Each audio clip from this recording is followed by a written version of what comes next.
बिहार के मुख्यमंत्री नीतीश कुमार का विवादों से अब नाता सा बन गया है। दरअसल उन्होंने कल विधानसभा के अंदर सेक्स एजुकेशन को लेकर के ऐसी सारी बातें कही जिसके बाद से अब विवादों का दौर चल पड़ा है और इसको लेकर के राष्ट्रीय महिला आयोग की तरफ से नीतीश कुमार से माफी मांगने की बात कही गई थी। इसके साथ ही बीजेपी के नेता लगातार नीतीश कुमार से इस्तीफे की मांग कर रहे थे या फिर उनका कहना था कि सीएम को बर्खास्त कर दिया जाए। वहीं कुछ बीजेपी नेताओं का यह भी कहना है कि नीतीश बाबू के दिमाग में एडल्ट बी ग्रेड फिल्मों का कीड़ा घुस गया है। लेकिन सबसे बड़ी बात तो यह है कि अब नीतीश कुमार ने खुद इस मामले को लेकर के सदन में माफी मांग ली है। लेकिन इसके बाद भी सदन में हंगामा जारी है, तो आइए आपको पहले पूरी बात बता देते हैं, उसके बाद बताते हैं कि नीतीश कुमार ने माफी में क्या कहा। लेकिन उससे पहले नमस्कार, आप देख रहे हैं द बिहार प्रोजेक्ट और मैं हूं आपके साथ आत्मजा।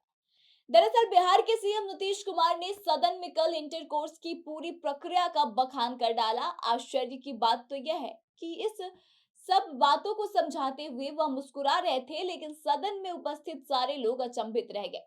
जनसंख्या नियंत्रण और महिलाओं की पढ़ाई को सीएम ने जिस बयान से समझाना चाहा, उससे विधानसभा के अंदर विधायक भी असहज दिखे।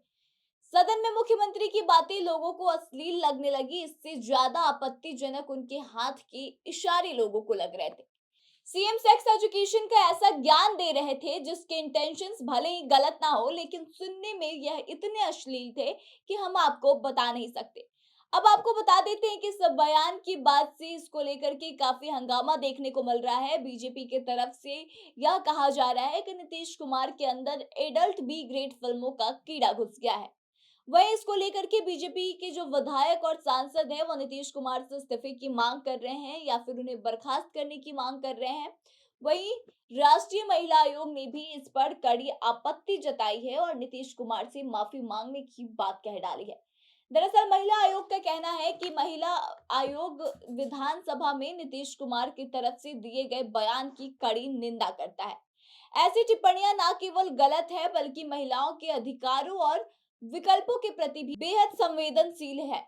इस तरह की बातें जो है आपत्तिजनक टिप्पणी के लिए नीतीश कुमार को देश भर की महिलाओं से माफी मांगनी चाहिए। और अब इस मामले को लेकर के आपको बता दें कि सबसे बड़ी बात जो सामने आ रही है वह यह है कि नीतीश कुमार ने सदन में माफी मांग ली है।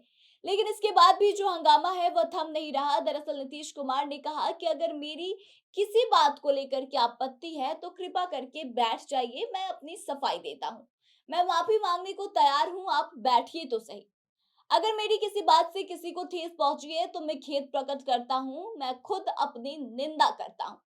आपने लिखा कि मुख्यमंत्री शर्म करो, ना सिर्फ अपने ऊपर मैं शर्म कर रहा हूं बल्कि बातों को भी वापस लेता हूं। मैं उन सारी चीजों को वापस लेता हूं जो मैंने कहा है। मैं महिलाओं के पक्ष में हूं और उनके हित में काम भी किया है। नीतीश कुमार के बयान के बाद भी बीजेपी के सदस्यों का हंगामा जारी रहा। उसके बाद सीएम नीतीश कुमार ने कहा कि आप लोगों को ऊपर से आदेश आया होगा कि मेरी निंदा की जाए, आप करिए मेरी निंदा, मैं आपका अभिनंदन करता हूँ। आरक्षण के हित में हमने बड़ा काम किया, कल आपने उसका समर्थन भी किया। हमारे सब से अगर किसी को ऐतराज है तो मैं आपको बता दूं कि मैं उसको वापस लेता हूं। ऐसे में आपको बता दें कि मुख्यमंत्री नीतीश कुमार के तरफ से अब इसको लेकर के पूरे सदन में माफी मांग ली गई है, साथ ही अपनी बातों को वापस लिया गया है और खुद की ही कड़ी निंदा कर दी गई है। लेकिन आप हमें बताइए कि क्या आपने नीतीश कुमार का वह भाषण सुना, वह सारे बयान को सुना है जो उन्होंने कल संसद में दिया है? और उसको लेकर आप क्या सोचते हैं? क्या जिस तरीके से उन्होंने इस बात को और जिस तरह से लोगों को समझाना चाहा, उनके इरादे गलत थे या फिर जिस तरह की वो शब्द प्रयोग कर रहे थे वो गलत थे? आप अपने विचारों को हमें बताएं और अब आगे की तमाम जानकारियों के लिए बने रहे हमारे साथ, देखते रहे द बिहार प्रोजेक्ट।